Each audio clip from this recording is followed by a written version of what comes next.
नमस्कार। आप सभी धर्म प्रेमी बंधुओं का आपके अपने चैनल मोडेश्वरी कृपा में स्वागत है।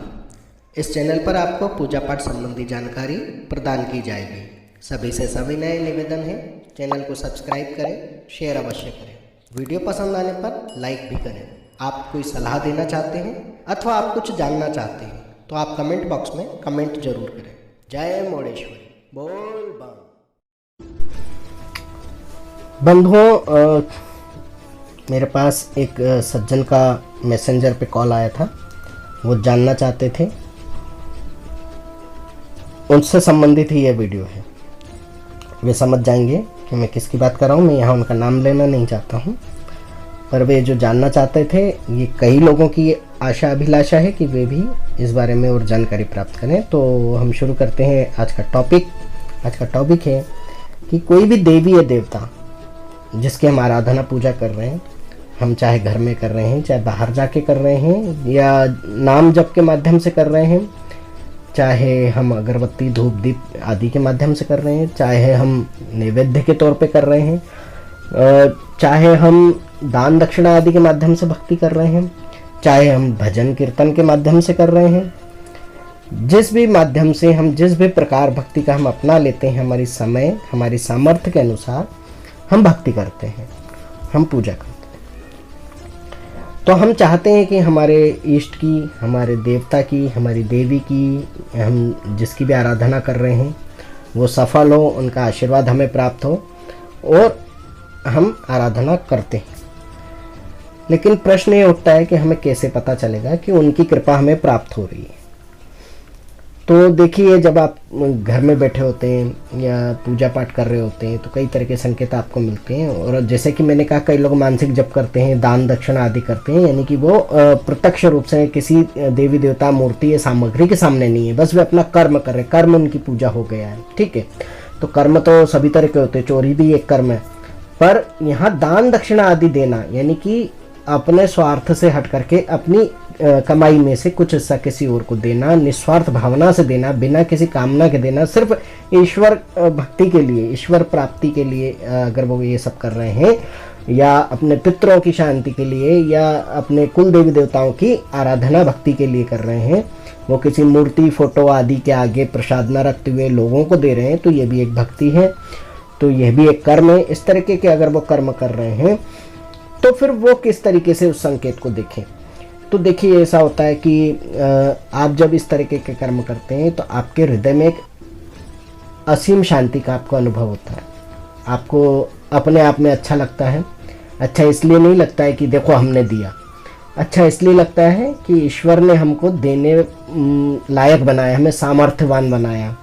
और जब हम देखते हैं कि हमने एक चीज़ दी है लेकिन हमें कहीं से कुछ फ़ायदा हुआ है, तो हमारी और देने की इच्छा बढ़ जाती है कि नहीं, कुछ और एक्स्ट्रा इनकम हुई है, हम कुछ एक्स्ट्रा देते हैं। ठीक है, और वो एक्स्ट्रा नहीं भी हो रहा है, हमेशा का नियमित हो रहा है, कोई फिक्स सैलरी वाला इंसान है मान लो, तो उसके जो बीमारियों पे या इधर उधर के अजीब और गरीब खर्चों पे जो पैसा लग रहा था वो वहाँ से बचना शुरू होता है। उसको कहीं ना कहीं मतलब एक ये लगता है कि मैं देने के लिए मेरे पास ईश्वर मदद कर रहा है, यानी कि वो मेरी सुन रहा है, वो मेरा देना कबूल कर रहा है या स्वीकार कर रहा है, मैं जो ये कर्म कर रहा हूँ उसको ईश्वर ने स्वीकार किया है।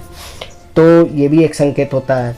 दूसरा संकेत ये होता है कि जब आपके घर में मान लो पहले कुछ थोड़ा बहुत कुछ चल रहा हो, खटपट आपसी मनमुटाव चल रहे हो, जो कि संभव है किसी भी परिवार में जहाँ 2-4 लोग होते हैं, वहाँ कुछ ना कुछ बात पे खटपट होती है, लेकिन कई बार ये बहुत ज़्यादा बढ़ जाती है। तब आपको ये कोई भगत या ज्योतिषी या किसी प्रकार से कोई बताता है, या आप YouTube पे ही सुन लेते हैं कि भाई झगड़ा मिटाने के लिए ये करो वो करो, इस तरीके के उपायों वाले वीडियो अगर आपने देख लिए हैं और आपने ये उपाय करना शुरू किया है कि आप दान धर्म दक्षिणा आदि करने लगे हैं, तो आप पाएंगे कि वो धीरे धीरे आपके घर में जो कलह कलेश था, वो वातावरण अब शांत होने लगा है, उस तरीके का अब नहीं हो रहा है। आप जहाँ कामकाज करते हैं वहाँ पाएंगे कि लोग आपकी तरफ थोड़ा ध्यान देने लगे हैं, और अंदर से जो खुशी महसूस होती है सब वातावरण और माहौल देख करके, तो वो भी आपको बहुत अच्छी लगती है।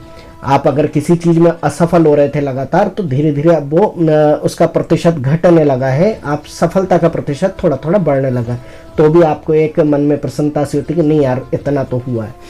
तो ये सब एक दिन में चमत्कार तो नहीं हो जाते हैं कि भाई तुरंत इधर आपने किसी को दिया और उधर कुछ हो गया, लेकिन धीरे धीरे जब ये परिणाम आने लगते हैं तब आपको समझ में आता है कि नहीं नहीं ये चीज़ करने से ये हो रहा है, और आप उसमें और अधिक संलग्न हो जाते हैं।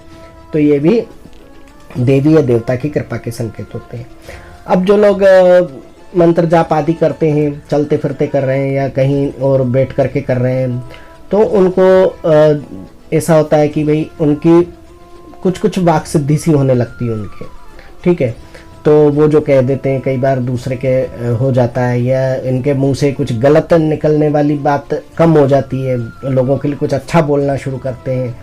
इनको अपने आप में लगता है कि नहीं, मेरे इस पूजा पाठ जब तब से कुछ ऐसा तो हो रहा है कि कुछ चीज़ है मेरे आसपास जो मुझे सहायता कर रही है या मुझसे इस तरीके से कहलवा रही है, तब ये भी एक देवी कृपा का संकेत होता है।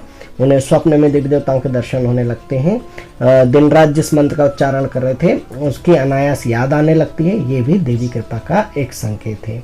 देखिए, सभी को एक जैसे संकेत नहीं मिलते हैं, किसी को कुछ होता है, किसी को कुछ होता है, अलग अलग प्रकार से संकेत सभी को मिलते हैं। पर जो लोगों को अनुभव में आए हैं संकेत, वो सारे के सारे मैं यहाँ बता रहा हूँ। आपको उसमें जो भी हुआ हो तो आप स्वयं सोचिए, और इसके अलावा भी अगर कोई अनुभव हुए हैं तो आप मेरे साथ शेयर कर सकते हैं कि नहीं हमारे साथ ऐसा होता है। जैसे कि मैंने कहा कि कल किसी व्यक्ति का कॉल आया था, उन्होंने मेरे साथ शेयर किया कि वो जब भी पूजा करते हैं तो बिना छुए, बिना पंखा के, बिना किसी हवा के, उनके यहाँ जो देवी का उन्होंने मूर्ति या चित्र रखा है उस पे हार जो है वो हिलने लगता है, बहुत तेज़ी से लहराता है। तो इस तरह के भी संकेत होते हैं। किसी किसी के यहाँ दीपक की लो बहुत तेज हो जाती है अचानक से, सामान्य रूप से जैसी बत्तियां लगाई जाती हैं वैसे ही लगाते हैं, लेकिन उसकी लो अचानक से खूब ऐसे तेज हो जाती है जैसे कि चिमनी वगैरह जला दी हो, घासलेट या पेट्रोल डाल करके कोई रुई बत्ती धर दी हो, यानी कि उसकी तीव्रता बहुत बढ़ जाती है जो सामान्य दीपक में नहीं होती। तो ये भी एक संकेत होता है कि देवी देवता आपसे प्रसन्न है और वो वहाँ उपस्थित है। आप पाएंगे कि आप प्रसाद आपने थोड़ा सा रखा था लेकिन आपने कई लोगों को बांट दिया है। अब जब कई लोगों को बांट चुके होते तब आपको एहसास होता है कि इसमें प्रसाद तो इतना सा था, मैंने इतने सारे लोगों को कैसे बांट दिया है। तो ये भी एक देवी कृपा का संकेत है। ये एक चमत्कार से कम नहीं होता है, लेकिन ये हर बार हो, हर व्यक्ति के साथ तो ऐसा नहीं होता है, लेकिन ये बरकत होती है। आपके घर में जो चीज़ पहले, मान लो मैं एक एग्जाम्पल के लिए बोल रहा हूँ ये चीज़, कि मान लो जो सब्जी आपकी 1 किलो आलू में बन रही थी वो अब आधा किलो में तृप्ति देने लगी। अब लोग उतना ही खा रहे हैं, पेट भर के ही खा रहे हैं, मतलब उनको भले खुराक कम आपको लग रहा हो कि कम खाने लगे तो ठीक है, उस तरीके से मान लीजिए, लेकिन वो क्षुधा शांत हो रही है। अब कम खाने में भी क्षुधा शांत हो रही है, आपके घर में सामग्री बचने लगी है, आप तृप्त हैं, स्वस्थ हैं और शांत चित्त हैं, आपके घर में पैसा बचने लगा है, सामग्रियां बचने लगी हैं, तो यह भी एक बरकत होती है। आपके घर में अगर 2 लोगों के लिए भोजन बना हो और उसको 3 लोग खा पा रहे हो और फिर भी संतुष्ट हो, तो यह भी देवी कृपा का संकेत है। तो इस तरीके के बहुत सारे संकेत होते हैं। कुछ लोग हवन इत्यादि करते हैं, बार बार उनको ये अनुष्ठान करने के मौके मिल जाते हैं, ईश्वर उनको देता है उस तरीके से और बुद्धि देता है कि वो उन यज्ञों को करवा पाएँ, दान दक्षिणा आदि करें, धर्म करें। तो ये भी ईश्वर की सबसे बड़ी कृपा है। बिना उसके कोई व्यक्ति इस कार्यों को करने की इच्छा ही नहीं कर सकता। उसको कर पाना, उसको परिपूर्ण कर पाना भी बहुत बड़ी बात है। तो आप समझ गए होंगे कि ये सब ईश्वरी कृपा है, ये सब ईश्वरी कृपा है, इस पर शंका करने की तो कोई बात ही नहीं है। और बल्कि आपको इसमें अहंकार, घमंड, गर्व जो भी आप समझें वो ना करते हुए इन्हीं कार्यों को और अधिक प्रसन्नता के साथ करने की कोशिश कीजिए। मैं नहीं कह रहा हूँ कि आपके पास 100 रुपये हर महीना आता है और आप 50 दे करके खुश थे तो अब 100 का 100 ही दे दो। नहीं भाई आपको भी अपना घर परिवार चलाना है, घर गृहस्थी चलाना है, आगे के लिए कुछ धन संचय करना है जिससे आपका बुढ़ापा कटे। तो अगर आप संचय करने की बुद्धि भी कर पा रहे हैं और आप कुछ धन संचय कर पा रहे हैं तो निश्चित ही यह भी देवी कृपा है। और इसी के साथ आज का वीडियो मैं यहीं समाप्त करूंगा और इससे जुड़ी और अन्य जानकारियां भी मैं देने का प्रयास करूंगा। आपको कुछ लगता है तो आप ज़रूर कमेंट कीजिए। मैसेंजर पर जो लोग मुझसे जुड़े हुए हैं मुझे मैसेंजर पर मैसेज भी कर सकते हैं। और इसी के साथ जय मौडेश्वरी, बोल बम।